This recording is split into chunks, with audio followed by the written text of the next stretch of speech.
a few months ago, I was watching the Bird and Tarazi show on ESPN Plus. UConn Huskies were playing they were playing against the UCLA Bruins in the NCAA basketball tournament. Now, if you've ever watched women's basketball, especially UConn women's basketball, you know that the UConn team is, well, it's just not a team. It's a dynasty. It's consistency at a level most programs dream about. On the show, they were talking about UConn's coaching staff, Gino Auriemma and Chris Daly, and what makes them so different. Diana Taurasi was giving her thoughts at first, and they were insightful, as always.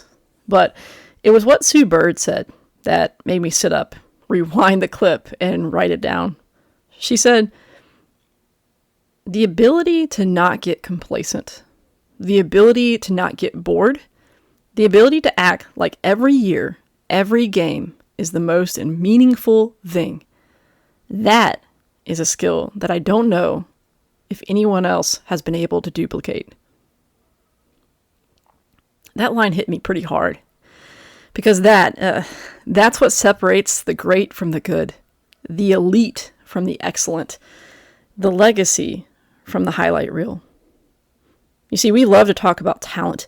We celebrate wins, championships, and the buzzer beaters. But sustained excellence over decades, that's a different game. You see, Sue wasn't praising the X's and the O's, or not their offensive system, or their recruiting, and not even the legendary game day coaching.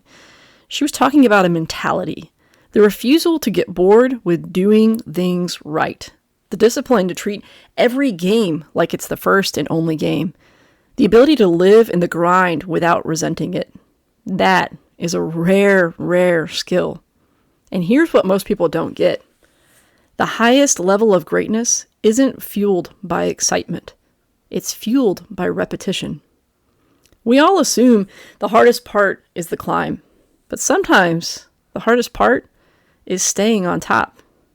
Asking any athlete, any entrepreneur, or an artist, winning is great. Winning twice, it's even better. But by the time you win for a third, a fourth, or a 15th time, it's not just about talent anymore.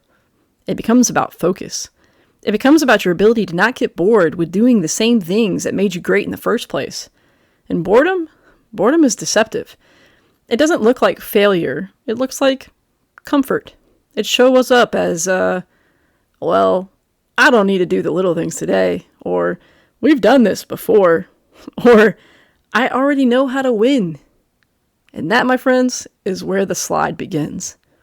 The UConn's women's basketball team hasn't just won championships. They've sustained a standard for decades. And that doesn't happen by accident. It happens because their leaders, Gino and CD, the whole staff, they refuse to let success dull their edge. They're not chasing the hype. They're chasing precision. And as Sue Bird said, they don't get bored with it. They don't let excellence become routine, even though by now it probably is. You don't have to be a Hall of Fame coach or an athlete to live this way. It applies to all of us. Because no matter what you're building, whether it's your career, a relationship, a family, or a dream, the hardest part isn't always the beginning. The hardest part is the middle. It's the long haul, the quiet daily things that nobody claps for. And the temptation in the middle is to ease up, to think it's good enough, we're doing all right. But it's not. True greatness is in the routine you don't skip. It's in the meal you prep while no one's watching. It's in the draft you rewrite, the conversation you rehearse, and the rep you finish over and over again. The hard truth? Most people don't lose because they failed somewhere along the way. They lose because they got bored with being excellent. I know it's kind of odd, but it's true. So what does that mean for us? It means that you don't skip the fundamentals. Even when you're tired, even when you've won championships before, even when no one is watching. Don't let boredom talk you out of greatness. Treat every year like it's your first. Treat every day like it matters. Because it does. Championships in basketball may be won on a Sunday afternoon in March, but they're earned in the off season, in the silence, in the sweat, in the stuff that no one applauds. That's where greatness lives. So thank you, Sue Bird, for saying it out loud. The ability to not get bored is a skill very few have mastered. Let's be the ones who do.